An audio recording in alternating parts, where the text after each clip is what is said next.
So for my presentation, I wanted to cover the topic of I'm not with them and the idea of publicly distancing ourselves from certain groups or individuals that are behaving poorly, but also proclaiming the name of Christ.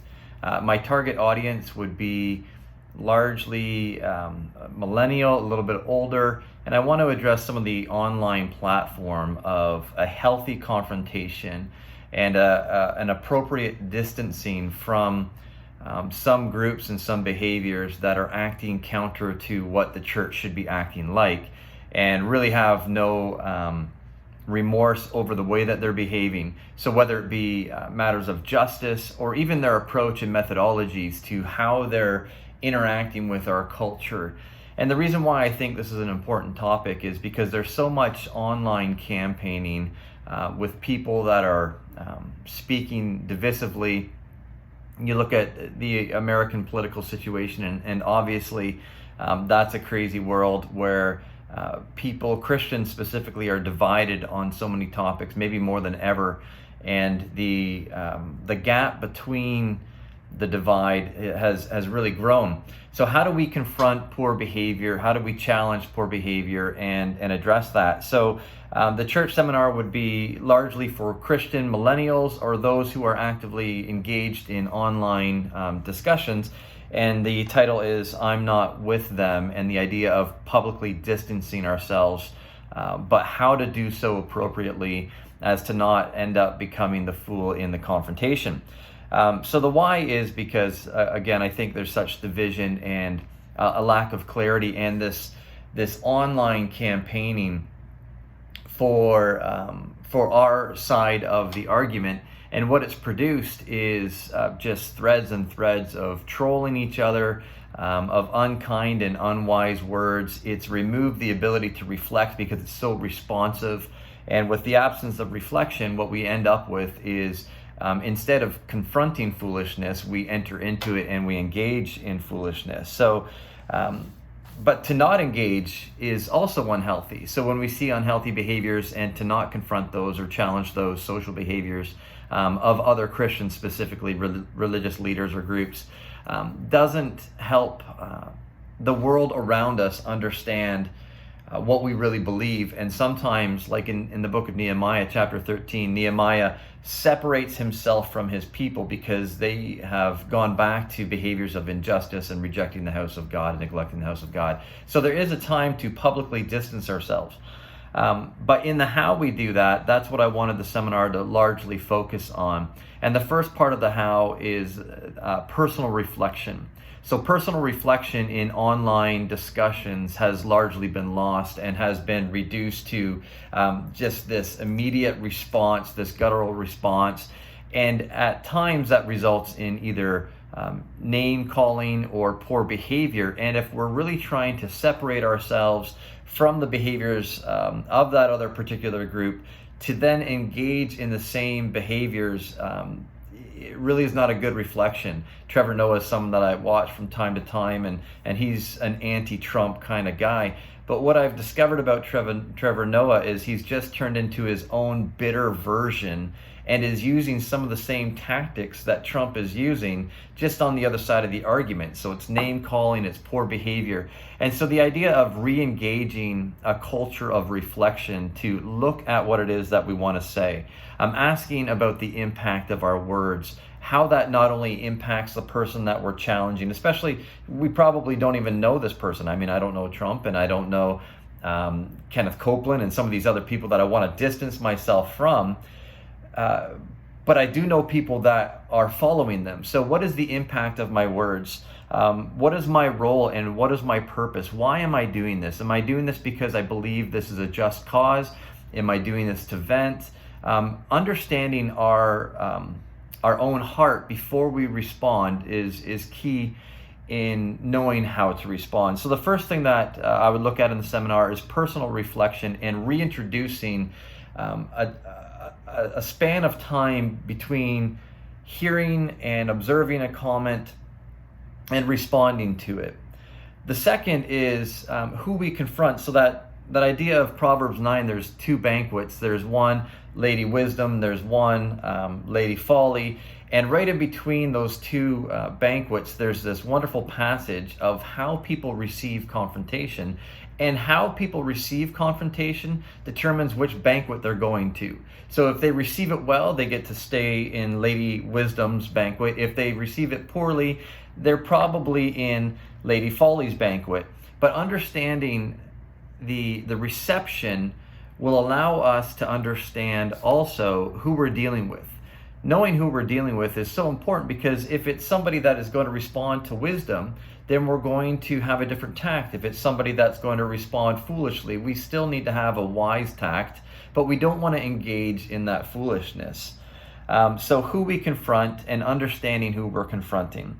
The next is how we confront. We may not know these people personally, like I said, but I know when the American election came up last time, my church is a bizarre mix of conservatives and maybe those that are pushing the conservative boundaries, and so pro-Trump and anti-Trump, even in a Canadian context. And so how I, as the pastor, address the behaviors of Trump really matters, because I'm going to even draw trolls from my own congregation. So using wisdom over emotive response, using logic instead of name calling. So the how we confront, especially when we're online, name calling versus reason. And again, that goes back to our reflexive process. Well thought out arguments or reactionary arguments. And when is it appropriate to respond quickly? I mean, there were times when we see that Christ didn't spend a lot of time thinking about it, but then there's other times that we do. I mean, the John example where Jesus goes into the temple, he actually went into the temple, came back out, made a whip, and then went back in and did what he needed to do. So it's not that he just flew off the handle, although maybe he did. So exploring different opportunities, like especially when we're dealing with an online discussion, ways that we can slow down that discussion or repersonalize it, or even why are we making blanket statements about other groups, and what benefit is it, and what is the redemptive aspect of it. I believe that when we confront one another, the purpose should be first redemptive. If it can't be redemptive, then it needs to be a rebuke. And if they don't receive that rebuke, then it is a distancing in the Matthew 18 kind of, let's make sure that people understand that we're not a part of that. Because it's important that our culture knows what we do stand for and not just what we don't stand for. So when we see areas of injustice and foolishness, largely promoted by Christian leaders in the context that I'm addressing it, being able to come back with a well thought out argument as opposed to a reactionary one. And so there's 4 practices that I want to present in how we engage in confronting those that we may not even know, because we know that other people are watching, especially when you think of an Instagram or a Facebook context. What we put out there largely impacts our culture and becomes missional in the sense that we are engaging our online community and they're watching how we behave. And I've had a lot of experience with this in how I've posted that has had both positive and negative impact on my ability to impact not just my church, even if it's a church issue that I'm addressing, but also my larger community in my context of Toronto. So the 4 practices whenever we engage in a confrontation is first, reflection, and trying to reinstitute that idea of reflection. Second, articulation. How can we articulate something that looks a little more like wisdom than it does like response?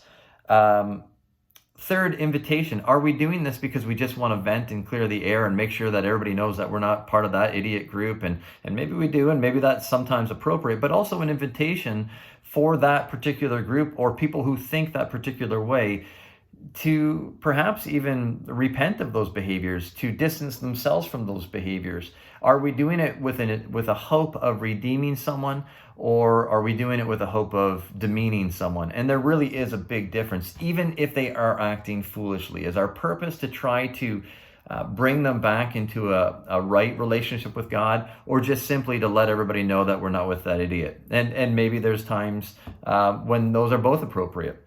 And the last is that there's an opportunity in this confrontation. Whenever we confront, we can see this as an opportunity, and I believe largely for glorifying God.